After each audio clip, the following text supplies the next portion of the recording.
Bueno, está en línea Susana Decibe. Susana, buen día, ¿cómo le va? Buen día, ¿qué tal? ¿Cómo están? Bien, bien, muy bien. Gracias por haber aceptado esta conversación. No, Usted, por favor. usted ha sido ministro de Cultura y Educación. Mucho se está hablando, aunque quizás no sea un título de etapa, de qué hacer y cómo abordar la recuperación de la cultura y la educación en la República Argentina en los años por venir. Me gustaría conocer su lectura. Bueno, mire, yo creo que del desastre actual se sale haciendo reformas profundas en dos campos, en tres campos, digamos. Uno es recuperar la capacidad del Estado para gestionar, y esto es eh, un Estado con capacidad profesional y que se haga cargo del cumplimiento de las leyes, que es lo que no está pasando. En realidad, con los marcos legales que tenemos, si el Estado funcionara, no estaríamos en esta situación tan catastrófica, ¿no? Y esto tiene larga, después si quiere le doy Sí, ejemplos. sí, sí. El otro tema es el campo de la profesionalidad docente. En realidad, si se ha desmerecido enormemente la profesionalidad de nuestros docentes y tenemos que volver a recuperarlo, y esto se hace formando a los docentes que hoy están en servicio y cambiando y mejorando la formación de los futuros docentes. Y para eso hay que trabajar seriamente con los institutos que forman a los docentes, que se han ido creando como kioscos.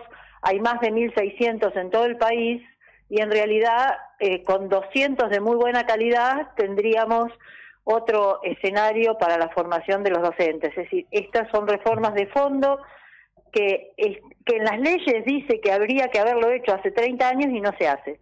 Por lo tanto, digo, estos son el campo de la docencia, generar una nueva, no solo una formación buena, de calidad, sino además una nueva carrera profesional. Y acá falta una ley que sea un paraguas para que todas las provincias puedan reformular los regímenes laborales, los estatutos, viejos estatutos de la década del 50, y con eso generar una verdadera carrera profesional que tenga que ver con el desempeño, con el ascenso, con el salario, con los usos de las licencias y toda la degradación que tuvo una profesión tan importante, ¿no? Porque Ujú.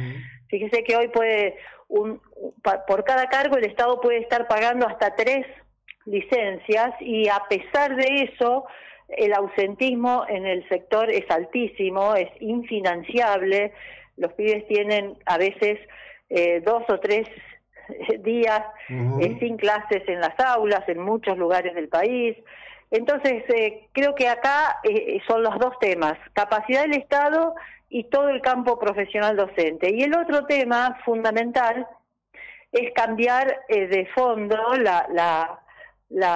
modernizar y adaptar la escuela secundaria y la escuela técnica a las necesidades del mundo actual y del futuro. Y esto es llenar la escuela de ciencias, de capacidad de hacer cosas. Es decir, toda la formación secundaria, sea técnica o común, tiene que estar vinculada al mundo del trabajo, tiene que estar vinculada a los nuevos conocimientos que tienen que manejar todos los jóvenes para un mundo incierto, para tener capacidades laborales. Bueno, todo esto en realidad es la agenda de los futuros gobiernos, que si no se hace nunca vamos a poder salir de la pobreza, ni de la pobreza de la gran parte de los jóvenes y adultos, ni de la pobreza como país, ¿no? Ujú. Así que bueno, son grandes reformas que hay que encarar.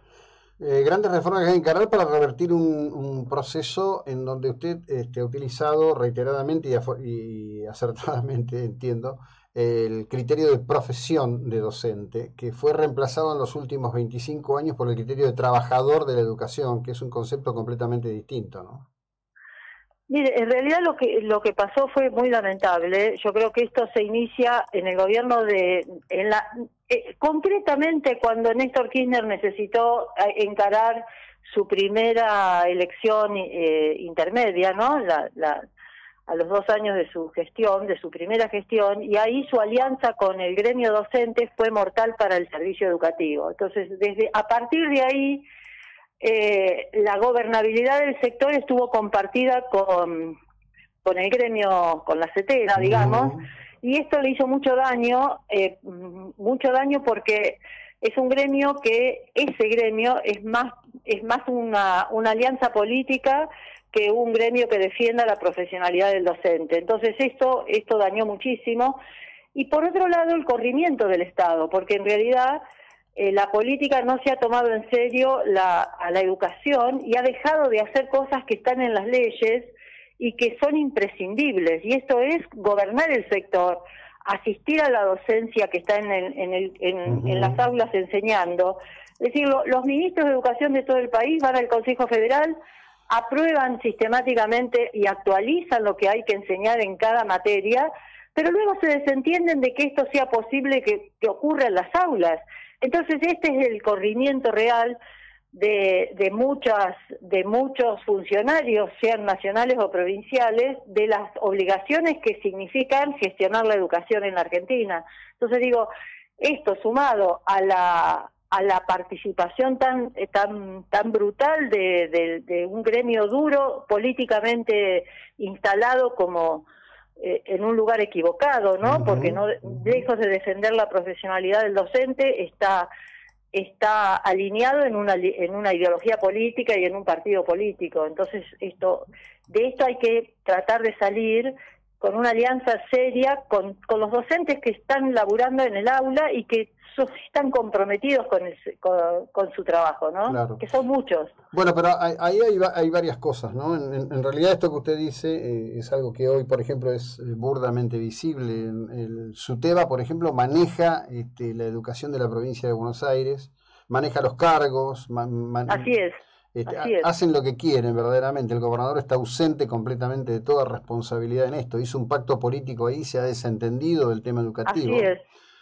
Así es, tal cual. Es decir, todos los organismos que controlan los concursos, la asignación de docentes a las aulas, a las instituciones, el pase, está todo manejado por el gremio, y esto es absurdo. Es imposible decir, hay que recuperar que el gobierno de la educación esté en los funcionarios y en las direcciones de las escuelas. Es decir, yo creo mucho en que hay que darle más recursos a las escuelas y más poder de decisión, junto con una buena formación, capacitación, e instrumentos de gestión, pero hay que avanzar en un modelo de refortalecer todas las instancias de gobierno del sector y volverlo a recuperar. Hoy está en manos es un sector anómico en realidad, claro. Es un sector que nadie gobierna. Finalmente es así. Es una anomia absoluta, pero además hay que hacer una reforma profunda.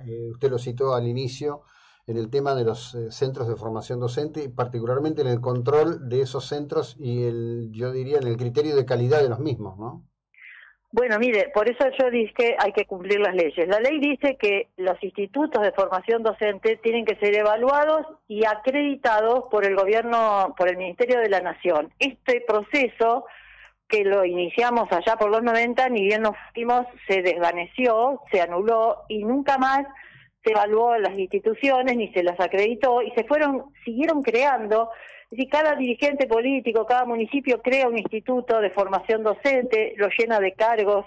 Es decir, es como una bolsa de trabajo. Así se ha tomado la docencia. Ahora, lo mismo está pasando llamativamente y alarmante con las universidades. Se crean universidades por razones políticas y sin recursos, garantizar las plantas profesionales adecuadas.